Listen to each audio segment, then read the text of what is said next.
अब थोड़ा मैं बता दूं, न्यूक्लियस में कल क्या किया था अपने, अल्फा बीटा डीके किए थे। चल देखो, ये क्वेश्चन मैं तब तक डिस्कस कर लेता हूँ भाई। देखो सुनो, कोई सीरीज मैं लिख देता हूँ, A alpha A1 beta A2 gamma A3 then alpha A4। ठीक है, ये किसी ने पूछा था भाई मेरे से, सैंपल पेपर में आया हुआ था, थोड़ा सा डिफरेंट है इसलिए मैं बता रहा हूँ। A2 का अपने को दे रखा है 71 और 180 कुछ भी 176 मान लो। ठीक है, चलो देखो सर ये दे रखा 4 बजे वाला बैच और ये वाला सेम है क्या? बिल्कुल हाँ सेम। चलो यहाँ देखो सुनो, ये कोई एटम है, हाइपोथेटिकल एटम है, उसका अपने को ये डीके सीरीज दे रखी है। उन्होंने बोला ए का और A4 का बताओ। देखो बताना भी, A3 में गामा निकला, इसका कितना होगा बताओ, एंड चेंज ही नहीं होता। और अल्फा निकला, ये बताओ 69 और 172। इधर A1 से बीटा निकल के A2 बना था, बताना यहाँ कितना होगा। 70। यहाँ तो, और ये बताओ 70 बोला किसी ने, सही बोला है जिसने भी बोला। देखो जब बीटा निकलता है ना तो +1 होता है और मास तो चेंज ही नहीं होता। इधर अल्फा निकला, इधर बताना 66 बेटा, फिर 170। माइनस कर, हाँ 72 और 180। ठीक है, नमस्ते। चलो देखो,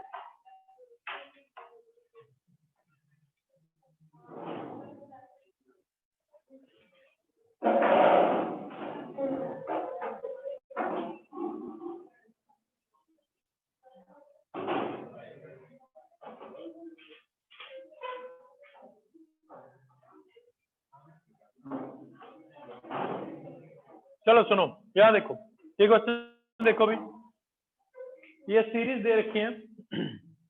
A2 का एटॉमिक नंबर दे रखा था, जो लेट आया मैं तुम्हें बता देता हूँ थोड़ा। सुनो अर्षित यार, ठीक कोई बात नहीं, मैं दोबारा करवा रहा हूँ ना, रिवाइज करवा रहा हूँ। चलो देखो, पहले यहाँ उन्होंने दे दिया बीटा और ये A2 का दे रखा था। A2 से मैंने अल्फा का, ये गामा में चेंज ही नहीं होते, अल्फा में चेंज करके निकाल दिए। इधर बीटा निकला है तो +1 होता था, तो इसका 70 और ये चेंज नहीं होगा, इधर को अल्फा पहुंच गया। अब यही क्वेश्चन उन्होंने दोबारा दिया है कि इस बीटा नेगेटिव को बीटा पॉजिटिव में चेंज करके यही सीरीज करो। तो ये जब बीटा कुछ नहीं दे रखा तो क्या लेना, बीटा नेगेटिव। एक नंबर इसका था, एक नंबर है कि इसको बीटा पॉजिटिव लेके करो। अब ये अल्फा है, यहाँ पे बीटा पॉजिटिव है, A2 का दे रखा है। चलो बताओ मुझे आगे तो क्या आएगा, बताओ इधर 71 176 69 170। अब मुझे बताओ यहाँ क्या आएगा। अब बीटा पॉजिटिव में, इसमें तो +1 होता था, इसमें -1, तो अब यहाँ 72 176 74 180। ठीक है, तो सेम क्वेश्चन था, दो बार उन्होंने पूछा कि इस बीटा के लिए एक बार करो, फिर इसी को दोबारा करो, बीटा पॉजिटिव होता तो ये ध्यान रख लेना भी, बीटा नेगेटिव और बीटा पॉजिटिव आपको कंफ्यूज कर सकते हैं। समझ में आया अर्षित? ठीक है, चलो ये क्वेश्चन था। अब आगे देखो भाई, अब ध्यान से देखना, मैंने ना जो अब करवाऊंगा, मैंने इनको भी बता रहा था, वो सिलेबस में नहीं है, इस बार कटा है वो 30% वाले चक्कर में। ठीक है, क्या जो 30% सिलेबस ने सीबीएसई ने रिड्यूस किया, क्यों करवा रहा हूँ, क्योंकि बेटा वो बहुत इंपॉर्टेंट है, बहुत ज्यादा इंपॉर्टेंट है as per your competition exam के लिए। पहले वो पेपर में हमेशा उस पर क्वेश्चन आता था। देखो भाई, हाफ लाइफ टाइम में करवाऊंगा तुम्हें, हाफ लाइफ टाइम वो केमिस्ट्री में वो रिएक्शन वाला है, पता नहीं समथिंग लाइक दैट। अभी जो मैं करवाऊंगा जो फिजिक्स वाला न्यूक्लियस का हाफ लाइफ टाइम, उसको ध्यान से देख लेना। पहले पेपर में इस पे क्वेश्चन आता था या बाइंडिंग एनर्जी पे आता था, अभी वो तो गया सिलेबस से, तो पक्का क्वेश्चन किस पे आएगा, बाइंडिंग एनर्जी पे, एएमयू वाला आप करते थे। ठीक है, पहले इसको देख लो। क्या कौन सा, चल जब रिवीजन करवाओ तब कर लियो, लेकिन कर लियो। चल देखो भी, ध्यान से देखो भी, सुनो भी, मैंने तुम्हें laws of radio active disintegration बताए थे, या रेडियो एक्टिविटी भी बोल सकता हूँ, या मैं laws of radio active disintegration भी बोल सकता हूँ। इसके नाम देखो भी बहुत सारे हैं, रेडियो एक्टिविटी, डिके या disintegration, this is one and same thing. Okay, तो radio activity, laws of radio activity या laws of radio activity, radio active disintegration भी अपन बोल सकते हैं। कुछ लॉ तो तुम्हें बता दिए कि स्पॉन्टेनियस प्रोसेस है, एक्सटर्नल फैक्टर से कोई फर्क नहीं पड़ता, प्रेशर टेम्परेचर से। अल्फा निकलता है तो चार्ज 2 कम होता है, मास 4 कम होता है। बीटा निकलता है तो चार्ज +1 होता है, मास को कोई फर्क नहीं पड़ता, गामा पे कोई फर्क नहीं पड़ता। ये सारे लॉज हैं। एक लॉ मैंने नहीं बताया था जिसपे सारा ये हाफ लाइफ टाइम वगैरह बेस्ड है, उसको ध्यान से सुनना, अगर सुनोगे तो आप समझ जाओगे, ठीक है? प्लीज ध्यान से सुनो। मान लो रेडियम का में यूरेनियम का एक टुकड़ा मिलता है कहीं से, ठीक है? ये यूरेनियम का टुकड़ा आपको कहीं से मिल गया ऐसे टेढ़ा मेढ़ा, इसमें 100 एटम है यूरेनियम के। कितने एटम है? 100। अब हमें नहीं पता ये कब बना था, नेचर ने हो सकता है करोड़ों साल पहले कहीं बना के रखा हो। जब ये सैंपल बना था, जिसने भी ये एटम, मदर नेचर ने इसको बनाया था, 100 के 100 एटम क्या थे? Radio active. 100 के 100 क्या है?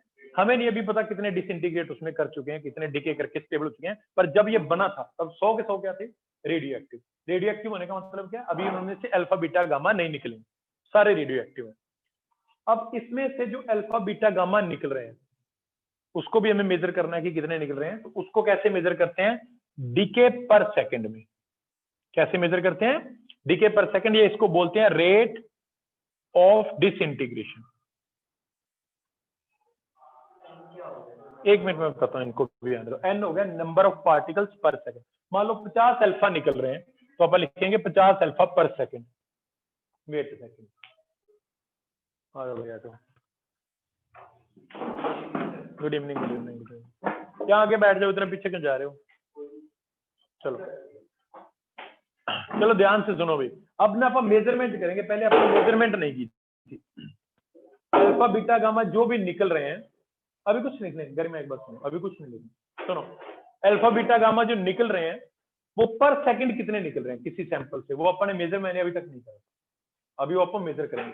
अब 100 एटम है तो 100 एकदम से नहीं करेंगे। मान लो 10 अल्फा पर सेकंड निकल रहे हैं या 50 अल्फा पर सेकंड निकल रहे हैं, तो उसको बोलते क्या है? Rate of disintegration. क्या बोलते हैं? अब रेट ऑफ डिसइंटीग्रेशन देखो क्या है कि किसी सैंपल से कितने पार्टिकल्स पर सेकंड निकल रहे हैं। अब रेट ऑफ डिसइंटीग्रेशन dN/dt। जब ये सैंपल बना था तब rate of disintegration directly proportional था 100 की। किसके डायरेक्टली प्रोपोर्शनल था? 100 के। मान लो अभी जो रेडियो एक्टिव है वो 80 बचे, 20 उसमें से डीके कर गए, तो अभी कितने बचे? 80। तो अभी जो रेट ऑफ डिसइंटीग्रेशन होगा वो डायरेक्टली प्रोपोर्शनल होगा किसके? 80 के। मान लो 10 साल बाद 30 और डीके कर जाते हैं तो कितने बचे? 50। तो तब जो रेट ऑफ डिसइंटीग्रेशन होगा वो किसके डायरेक्टली प्रोपोर्शनल होगा? 50 के। क्या समझ में आया आपको? Rate of disintegration is directly proportional to number of radioactive atom present in the sample। मैं दोबारा से बताता हूं, इस सैंपल में ये मैंने यूरेनियम का सैंपल ले लिया, इसमें 100 एटम है, उसमें से रेडियो एक्टिव अभी 30 ही है, बस 70 डिके कर चुके हैं। तो इसमें से जो पार्टिकल निकलेंगे वो डायरेक्टली प्रोपोर्शनल होंगे किसके? 30 के, 30 के। अगर 10 रेडियो एक्टिव होते तो 10 के डायरेक्टली प्रोपोर्शनल होता। तो जो डीके कर चुके हैं वो कोई इफेक्ट नहीं डालते कि कितने अल्फा बीटा निकलेंगे। वो डीके किस पे डिपेंड करता है कि स्टिल अभी रेडियो एक्टिव कितने बचे हुए। लॉ समझ में आया कि नहीं? मैं दोबारा से बता देता हूं। पहले मैंने सिर्फ आपको बताया था कि अल्फा निकलता है, बीटा निकलता है, गामा निकलता है, मैंने ये नहीं बताया था कि कितने निकलते हैं। अब मैं किसकी बात कर रहा हूं कि कितने अल्फा बीटा गामा पर सेकंड निकलते हैं। मान लो कितने निकल रहे हैं? dN/dt। अब यही इसको देखो, ये n क्या है? नंबर, टाइम, ये क्या है? टाइम। तो 50 निकल रहे हैं तो 50 पर सेकंड, ये देखो यहाँ dN/dt क्या होगा? इसको एटम बचे हैं, मैं उस पर दोबारा आ रहा हूँ, इसलिए मैं दोबारा से बताने वाला हूँ। पहले इसको समझो, ये समझ में आया कि नहीं? dN/dt क्या है? dN/dt क्या है? डीके पर सेकंड। सुनिए अब, ओके, बस हम जल्दी आ जाएंगे। रोहित तो काम ही करे जा, ठीक है? चल देखो, अब यहाँ देखो भी ये dN/dt क्या है? कितने पार्टिकल पर सेकंड निकल रहे हैं। वो अल्फा हो सकते हैं, बीटा हो सकते हैं, कुछ भी हो सकते हैं। तो dN/dt is rate of disintegration, या इसको डीके रेट भी बोल देते हैं, एक ही बात है। क्या बोल देते हैं? डीके रेट, कि कितने पार्टिकल पर सेकंड निकल रहे हैं। अब वो किस पे डिपेंड करते हैं मैं वो बताने वाला हूँ कि कितने पार्टिकल निकलते हैं, वो डिपेंड किस पे करते हैं। आपने सैंपल लिया यूरेनियम का, जब वो फ्रेश बना था सैंपल, 100 के 100 एटम अभी क्या थे? Radio active. रेडियो एक्टिव होने का मतलब क्या है? उनमें से अल्फा बीटा गामा अभी नहीं निकला। जब निकल जाएंगे वो डीएक्टिवेट हो जाएंगे। तो जब तक नहीं निकला तब उसमें 100 एटम थे जो रेडियो एक्टिव थे। तो शुरू में जो पार्टिकल निकल रहे थे वो डायरेक्टली प्रोपोर्शनल होंगे 100 की। कुछ टाइम बाद मान लो 20 डीके कर गए, कितने बचे? 80। तब जो रेट ऑफ डिसइंटीग्रेशन होगा किसके डायरेक्टली प्रोपोर्शनल होगा, 80 के। कुछ टाइम और के बाद 30 और करके कितने बचे, तब जो रेट होगा वो किसके डायरेक्टली प्रोपोर्शनल होगा, 50 के। तो रेट ऑफ डिसइंटीग्रेशन किसके डायरेक्टली प्रोपोर्शनल है, कि कितने एटम अभी भी रेडियो एक्टिव है। मेरी बात समझ रहे हो, यही लॉ है अभी, और इसी पे अपने को मैथमेटिक्स करना है। तो लॉ लिखो, रेट ऑफ डिसइंटीग्रेशन। बेटा जो ऑनलाइन बैठे हो नहीं समझ में आया तो मेरे से दोबारा पूछ लेना। रेट ऑफ डिसइंटीग्रेशन, तो पहले तो आपको ये रेट ऑफ डिसइंटीग्रेशन ही पता होना चाहिए। रेट ऑफ डिसइंटीग्रेशन, मैं इसको लिख देता हूं ब्रैकेट में, डीके पर सेकेंड। अब डीके मतलब कितने अल्फा बीटा गामा वटएवर जो भी निकले एक सेकंड में, डीके पर second is directly proportional to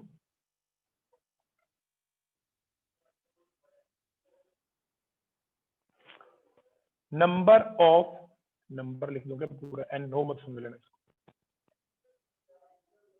number of radioactive, rate of disintegration for a sample लिखोगे यहाँ प्लीज, फॉर ए सैंपल। कोई भी सैंपल है उसमें कितने भी एटम हो सकते हैं, rate of disintegration for a sample is directly proportional to number of radioactive atoms present in sample.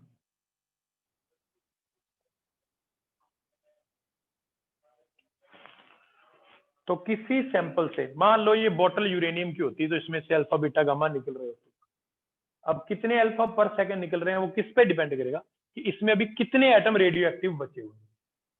ठीक है, तो अभी ये इसका लॉ है, अभी इसको अभी मैथमेटिकली करना है। तो यहाँ थोड़े सिंबल देख लो भी, dN बाई dt क्या होगा, क्या होगा ये, रेट ऑफ डिसइंटीग्रेशन। यहाँ लोग कुछ ज्यादा जोर से नहीं बोलते हैं।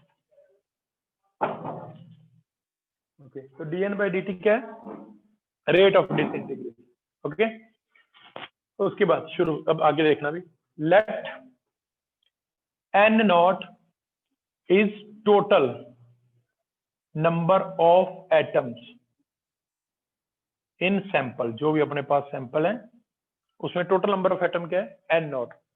जो शुरू में जब टाइम 0 था सारे के सारे क्या थे, रेडियो एक्टिव, टाइम के साथ साथ वो क्या हो रहे हैं, डिक्रीज। तो शुरू में सैंपल में कितने एटम मैंने लिए थे, 100। जब वो सैंपल बना था तो सारे के सारे क्या होंगे, रेडियो एक्टिव। तो let n not is total number of atom in the sample which are radioactive, अरे करण बात यहां देख ले, radioactive at t is equal to 0, t4 time. तो जब टाइम 0 है, टाइम 0 मतलब जब वो सैंपल बना था उसमें n नॉट एटम थे और सारे के सारे क्या थे, रेडियो एक्टिव। अभी क्या है, अभी लेट एट टाइम t, जब टाइम t हो गया, n is number of atoms which are radioactive. ये बहुत इंपॉर्टेंट है। अभी जब टाइम 0 था तब सारे n नॉट सारे के सारे रेडियो एक्टिव थे। अब टाइम कितना हो गया, t, वो कुछ भी हो सकता है, 10 साल, 20 साल, 10,000 साल, 20 करोड़ साल। अब उसमें कितने बचे हैं, n, जो रेडियो एक्टिव है। ओके, अब लॉ क्या है, जो मैंने लॉ बोला था उसको मैथमेटिकली लिख रहा हूं, dN by dt is directly proportional to n। समझ में आया कि नहीं, मत खींचो फोटो यार, आगे आ जा। आई साइट प्रॉब्लम है क्या, कि लाइट की प्रॉब्लम है, और एक लाइट बंद थी, अब सही दिख रहा है। चलो यहाँ देखो, सुनो इसको, यहाँ देखो प्लीज सब लोग। अरे ये लॉ समझ में आएगा। अभी अभी कितने एटम है जो रेडियो एक्टिव है, n। तो अभी जो डिसइंटीग्रेशन होगा वो किसके डायरेक्टली प्रोपोर्शनल होगा, जितने अभी रेडियो एक्टिव है वो कितने हैं, n। यहां मैं नेगेटिव लगा रहा हूं एक, और ये नेगेटिव बहुत कुछ सिग्निफाई करेगा अभी। हाँ, अब टाइम जैसे जैसे बढ़ेगा ये n इंक्रीज होगा कि डिक्रीज। मान लो 50 से एक डिके कर गया तो कितने बचेंगे, 49। तो ये टाइम के साथ ही n क्या होगा, डिक्रीज। मतलब number of radioactive atoms क्या होंगे, डिक्रीज, धीरे धीरे डिक्रीज होंगे। और तुम्हें बता देता हूँ, छोटे से छोटा भी सैंपल लोगे तो 150 एटम नहीं होते उसमें, कितने होते हैं 10⁻20 10⁻30 हमारी काउंटिंग ही खत्म हो जाती है, समझ रहे हो। तो ये 150 तो मैं आपको एग्जांपल दे रहा हूं। चल देखो ये नेगेटिव साइन क्या सिग्निफाई कर रहा है अभी, negative signifies that with time n decrease, time के साथ साथ n डिक्रीज होगा, ठीक है। जो अभी रेडियो एक्टिव हैं जैसे जैसे वो डिके करेंगे वो रेडियो एक्टिव रहेंगे नहीं, वो क्या हो जाएंगे डीएक्टिवेट। तो टाइम बढ़ेगा तो जो रेडियो एक्टिव एटम है वो क्या होंगे डिक्रीज। समझ में आ रहा है, नहीं समझ में आया, दोबारा से बताता हूँ।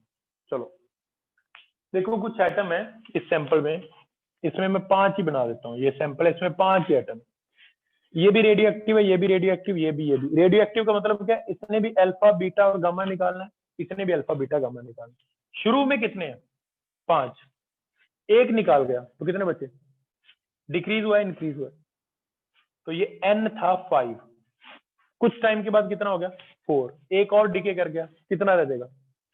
तो ये नेगेटिव क्या बता रहा है कि ये n डिक्रीज होगा जैसे जैसे टाइम बढ़ेगा, एटम जो है डिके करते जाएंगे और वो रेडियो एक्टिव कम बचेंगे, ठीक है। तो ये नेगेटिव बहुत इंपॉर्टेंट है, नेगेटिव बता रहा है कि टाइम के साथ n क्या होगा डिक्रीज, समझ में आ गया ये? ठीक है। अब प्रोपोर्शनलिटी आने के लिए क्या लगता है, यहाँ पे जो कांस्टेंट है dn बाई dt माइनस, तो पढ़ा ही था लैम्डा n, इक्वेशन 1, और इस लैम्डा को बोलते हैं डीके कांस्टेंट। लैम्डा को क्या बोलते हैं, ये वेवलेंथ मत समझ लेना, यहाँ को लाइट वगैरह नहीं चल रही, लैम्डा का मतलब क्या है यहाँ पे decay constant. Lambda is a constant of proportionally and called decay constant. अब ये किस पे डिपेंड करेगा कि आपने सैंपल क्या लिया, आपने यूरेनियम लिया, आपने थोरियम लिया, आपने प्लूटोनियम लिया, आपने क्या लिया, ठीक है। तो लैम्डा डिपेंड करता है किस पे, कि सैंपल कौन सा है, सैंपल टू सैंपल वो वेरी करता है। ओके, इक्वेशन 1 को ऐसे लिख सकते हैं क्या, देखना भाई, dn by n is equal to minus lambda dt। इस इक्वेशन को ऐसे लिख दूं, क्या किया बताओ, लैम्डा इधर लेके n को नीचे ले आए, dt उधर ले गए, ठीक है। अब जैसे ही डेरिवेटिव वगैरह आता है, अगर मुझे डेरिवेटिव को हटाना है तो क्या करूं, इंटीग्रेशन। तो इंटीग्रेटिंग विद इन लिमिट्स, पहले मैं लिमिट बता देता हूं, देखो पहले मैं इंटीग्रेटिंग लिख देता हूं, इंटीग्रेटिंग विद इन लिमिट्स, ध्यान से देख लेना भाई, लिमिट देखो, टाइम जब 0 था तब n कितना था n0, जब टाइम 0 था सारे रेडियो एक्टिव थे, जब टाइम t हो गया ओके, तब नंबर ऑफ रेडियो एक्टिव कितने लिया अपन ने n। ये ध्यान से देखो भी, जब टाइम 0 था सारे के सारे एटम क्या थे, ये मैंने लिखा हुआ n0 क्या थे, ऑल आर रेडियो एक्टिव। अब जब टाइम t हो गया, जो कितना भी हो सकता है, अब कितने बचे n, तो इसको करो integration, dn by n।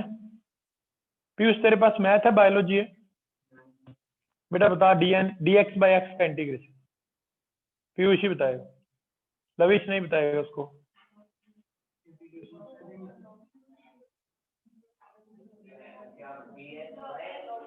log x,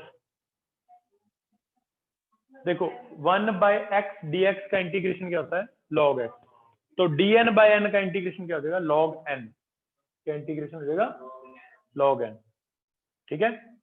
कल्ले 1, अरे सुनो, तुमने वो पावर वाला मेथड पढ़ा है, मैथ वाले बताओ तुम एक बार, ये बोर्ड में दिख रहा है क्या इसमें, क्या हाँ देखूंगा, देख जाएगा, एक मिनट बताता, सुनो क्या क्या, देखो ये लिमिट देखो, इधर तो टाइम की लिमिट आएगी, इसका इंटीग्रेशन होगा, इधर n की लिमिट आएगी, जब टाइम 0 है तब n कितना लो, तो लोअर लिमिट टाइम 0, तो इधर लिमिट क्या है देखो, इसलिए मैंने ऊपर लिखा है, जब टाइम 0 लोगे तो n को कितना लेना है n0, जब टाइम t हो गया तो इधर t, ओ सॉरी n। तो लिमिट का ध्यान रखना भी, जब टाइम 0 था एटम n0 थे, जब टाइम t हो गया एटम n, ठीक है, समझ में आ गया।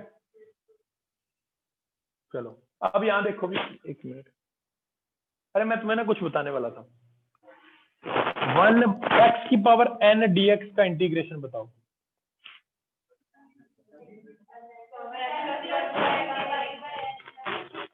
ठीक है, अब ये फॉर्मूला मैं लगाने वाला हूं, ये तुम्हें फिजिक्स वालों को आना चाहिए। फिजिक्स में सबसे ज्यादा फॉर्मूला यही आता है।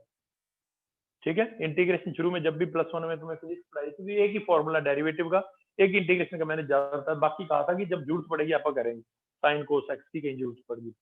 अब यहाँ देखो, अब मैं ये फॉर्मूला लगा रहा हूँ 1/x² dx पे। x की पावर ऊपर लेके जाऊंगा तो क्या हो जाएगा ये? ठीक है, अब यहाँ ये फॉर्मूला लगाओ, x -2 + 1/-2, तो x की पावर -1/, तो ये आ जाएगा -1/x। तो 1/x² का इंटीग्रेशन क्या होगा? -1/। यही फॉर्मूला आप 1/x dx पे लगाओ। अब इंटीग्रेशन किसका करना है? ठीक है, x -1 + 1/-1 + 1, x की पावर 0/0, 1/0, इंफिनिटी। समझ में आया क्या? अब ये प्रॉब्लम बहुत कॉमन सी है, 1/x dx का इंटीग्रेशन, जो ऑलरेडी हमारे पास मैकेनिज्म है, अगर हम वो लगाते हैं तो नॉट डिफाइन आ जाता है। क्या आ जाता है? तो मैथमेटिशियन को लगा कि यहाँ कोई नया फंक्शन आना चाहिए, और उन्होंने फंक्शन ही नया बना दिया। क्या बना दिया? log x। तो मैं एक और बहुत कॉमन सी प्रॉब्लम बताता हूँ, देखो मैथ में कैसे काम होता है। 1 का रूट -1 का रूट पता ही नहीं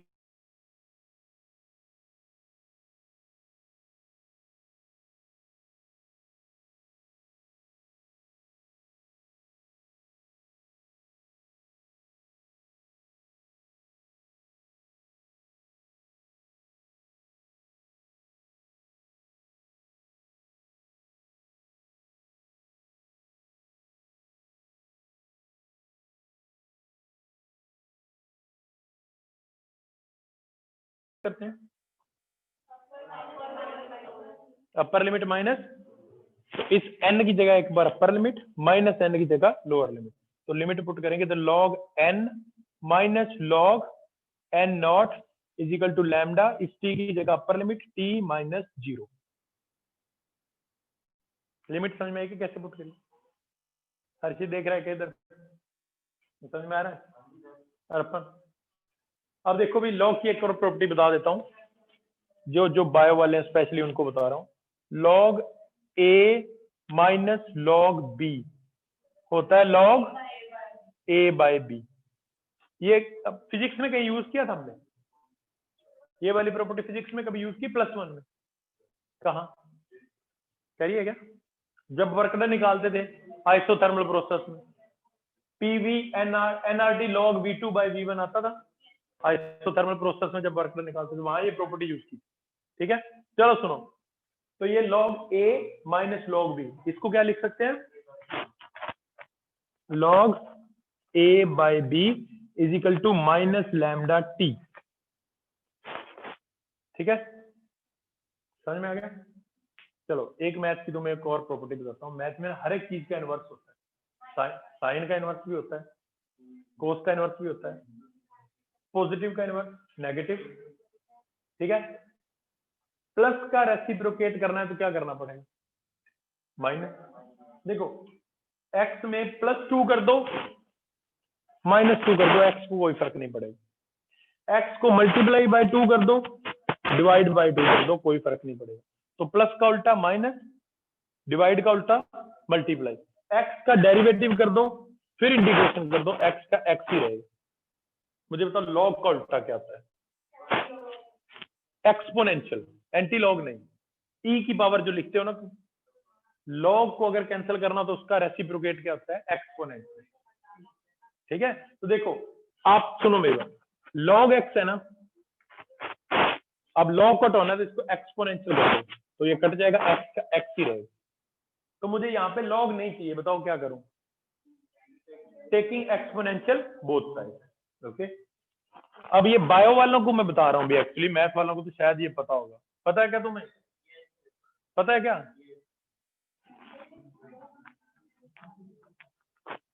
टेकिंग एक्सपोनेंशियल एक्सपोनेंशियल की स्पेलिंग नहीं आते मुझे पूरे के।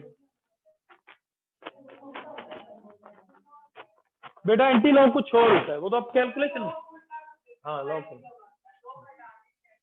चलो अब देखो एक्सपोनेंशियल का मतलब क्या है, मैं वहां सीधा लिखूंगा, यहाँ साइड में एक्सप्लेन कर रहा हूँ। देखो सुनो भी, इधर क्या था, अरे सुनो, ये था।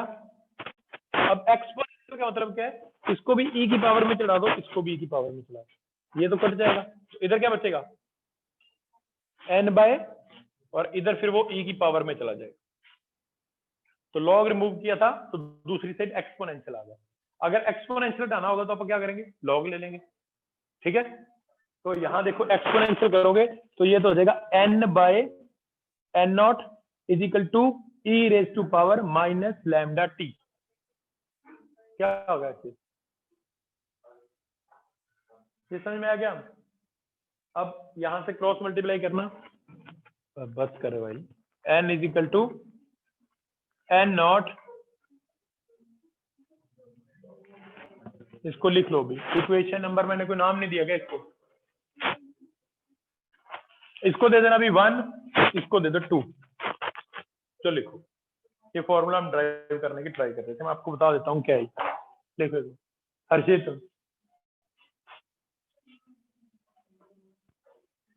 मैं रिपीट करूंगा, अब इसको एक बार लिख लो सब लोग।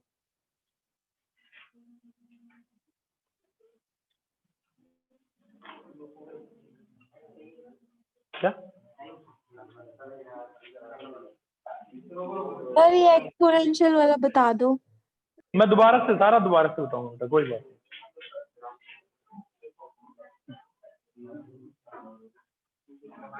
चलो सुनो, अरे यहाँ देखो एक बार दोबारा से देख लो सब लोग।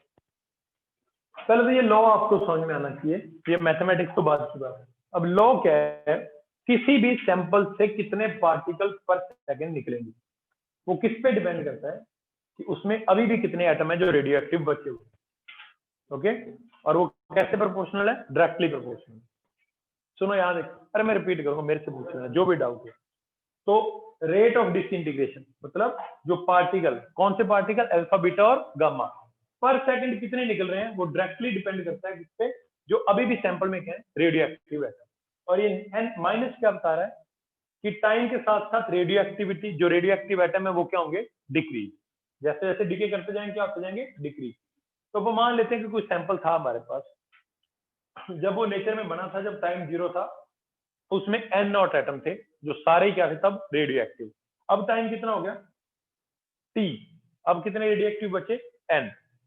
तो according to law dn by dt directly proportional to minus n। Proportionality आने के लिए क्या लगता है, कांस्टेंट, जो किस पे डिपेंड करता है, प्रोपोर्शनलिटी वाला कांस्टेंट है लैम्डा। लैम्डा को बोलते हैं डीके कांस्टेंट, जो किस पे डिपेंड करेगा, सैंपल पे, कि आपने यूरिन, अरे देखो ये तुम्हें समझ में आया कि नहीं, R is equal to rho L by A, पढ़ा था ये फॉर्मूला। रेजिस्टेंस किस किस पे डिपेंड करता है, लेंथ पे और एरिया। रेजिस्टिविटी कैसे चेंज होती है, चलो सुनो मैं बताता हूँ, मैं बताने की ट्राई कर रहा हूँ। सुनो, अगर मुझे किसी, अरे सुनो ये वायर है, मैं निकाल लेता हूँ। चलो ये देखो, ये कंडक्टर है, कर्ण यहाँ देख ले ओए, फिर मैं अब करवा रहा हूँ। ये मेरे पास एक कंडक्टर है, ये कंडक्टर है, इसका रेजिस्टेंस किस किस पे डिपेंड करता है, लेंथ और एरिया और रो पे। अब क्या मैं इसका रेजिस्टेंस चेंज कर सकता हूँ, कैसे, ये लो, लेंथ मैंने हाफ कर दी, एरिया क्या कर दिया, डबल। मैं क्या चेंज नहीं कर सकता, रो किस पे डिपेंड करेगा कि ये कॉपर की बनी है, ये सिल्वर की बनी है, या गोल्ड की बनी है। मेरी बात समझ रहे हो क्या। तो रेजिस्टिविटी किस पे डिपेंड करती है, नेचर पे। सिमिलरली लैम्डा किस पे डिपेंड करेगा, नेचर पे, कि आपने यूरेनियम लिया है कि आपने थोरियम लिया है, क्या लिया है। मेरी बात समझ में आई क्या बात, ओके। चलो यहाँ देखो, प्लीज सुनो सब लोग, अरे यहाँ देखो, तो डीके कांस्टेंट कितना है, लैम्डा, क्रॉस मल्टीप्लाई करने पे ये आ गया, ये आ गया। अब इसका इंटीग्रेशन करना है, तो लिमिट लो भी, जब टाइम 0 होगा तो सारे के सारे n नॉट क्या है, रेडियो एक्टिव। जब टाइम t होगा कितने बचे, n, dn बाय n का इंटीग्रेशन लॉग है, लैम्डा तो कांस्टेंट है, dt का इंटीग्रेशन t, लिमिट पुट करोगे log n minus log n not lambda t minus 0, log a minus log b होता है log a बाई b, दिया गया। log हटाने के लिए क्या करना पड़ता है? एक्सपोनेंट, एक्सपोनेंशियल करने से ये log तो कट जाएगा, इधर ये एक्सपोनेंशियल की पावर में चला जाएगा, तो n इक्वल टू क्या आ गया, n nought e raise to power minus lambda t। ठीक है, ये कुछ चीजें बायो वालों के लिए यहाँ पे नहीं है, जो मैंने थोड़ा डिटेल में बताने की ट्राई की। अब सुनो मेरी बात, ये फॉर्मूला क्या है, ये हम क्यों कर रहे थे? नहीं, ये सिलेबस में नहीं है। ठीक है, अब सुनो भैया, मैं सिर्फ एक चीज लिख रहा हूँ, सारा मैं रन कर, अरे ये लिखा रहने देता बच्चे, इक्वेशन 1 dn बाई dt, ये लैम्डा डी, ये इक्वेशन में लिखे रहने देता हूँ, बाकी सब कुछ सब। चलो सुनो, ये फॉर्मूला हमने क्यों ड्राइव किया, सुनो भाई प्लीज सुनो। कोई मुझे लैम्डा के यूनिट बता सकता है? मैंने नहीं बताया। लैम्डा के यूनिट क्या होंगे? ये देखो आपके सामने दोनों इक्वेशन लिखी है, लैम्डा के यूनिट बताओ। मीटर। लैम्डा वेवलेंथ वाला नहीं है, ये वेवलेंथ नहीं है, लैम्डा डी के कांस्टेंट है। हाँ, कैसे पता चल रहा है? नहीं, मैंने सोचा कहीं से पता नहीं। चलो यहाँ देखो भी, सुनो एक मिनट मेरी बात सुनो, कर्ण यहाँ दे, अरे यहाँ देखो सुनो, प्लीज प्लीज मत, प्लीज स्टॉप इट। अरे इधर देखो, इक्वल टू के दोनों साइड यूनिट क्या होने चाहिए? सेम। इधर n बाय n वैसे नंबर के यूनिट नहीं होते, इधर क्या है? यूनिटलेस। इधर भी क्या होना चाहिए? यूनिटलेस। अब टाइम के यूनिट क्या होते हैं? तो लैम्डा के पक्का ही सेकंड इनवर्स होने चाहिए, तभी यूनिटलेस है। दूसरा, एक्सपोनेंशियल की पावर यूनिटलेस होती है। एक्सपोनेंशियल की पावर क्या होती है? तो टाइम के सेकंड है, तो लैम्डा के क्या होंगे? Second inverse. तो टाइम लैम्डा के यूनिट क्या है? 1 बाय सेकंड या सेकंड इनवर्स। अब मैं क्या बता रहा हूं, मान लो मैं आपको कोई सैंपल दे दूं कि ये यूरेनियम 10 ग्राम है आपके पास, ध्यान से सुन लेना। अब 10 ग्राम में कितने एटम है, किससे निकलेगा? मोल कंसेप्ट से। तो 10 ग्राम यूरेनियम देते ही आप n0 निकाल लोगे। ठीक है, n0 निकल गया। अब मैं यूरेनियम का डीके कांस्टेंट भी आपको दे देता हूं, सपोज मैंने दे दिया कि ये इतना है 0.06 पर सेकेंड।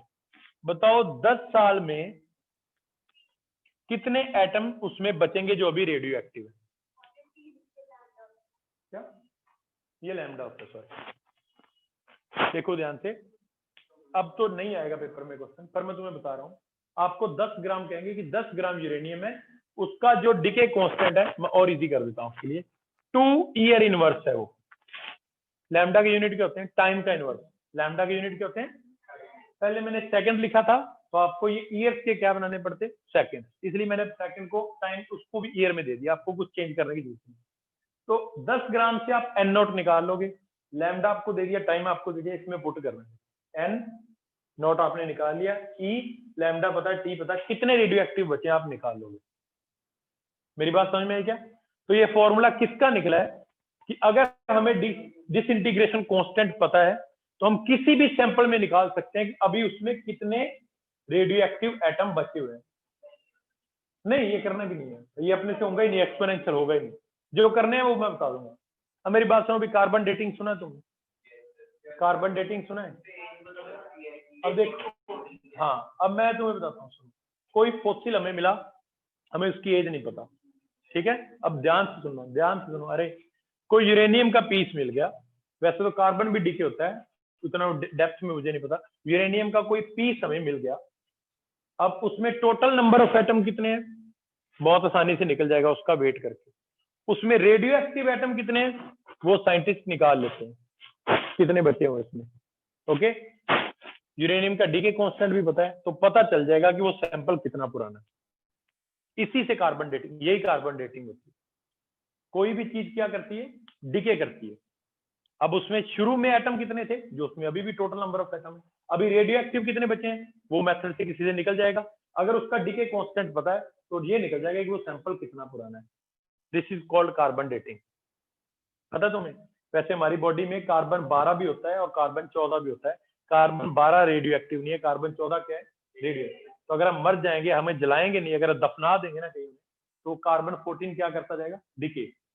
कभी हम करोड़ों साल बाद किसी को मिले, हमारी हड्डियां वगैरह मिलेंगी, तो वो निकाल लेगा कि शुरू में इस बंदे में इतने एटम थे कार्बन 14 के, अभी इतने बचे हैं, इसका डीके कांस्टेंट ये, तो कितने साल पहले इसको दफनाया था। This is carbon dating. समझ में आ गया? समझ में आया कार्बन डेटिंग? चलो ये अपने इस पे न्यूमेरिकल नहीं करने बेटा, एक्सपोनेंशियली सॉल्व नहीं होता फिजिक्स वालों। अब किस पे होता है वो मैं बताने वाला हूँ। लॉग आप सॉल्व कर लेते हैं, तो आप इसके लॉग बना लें।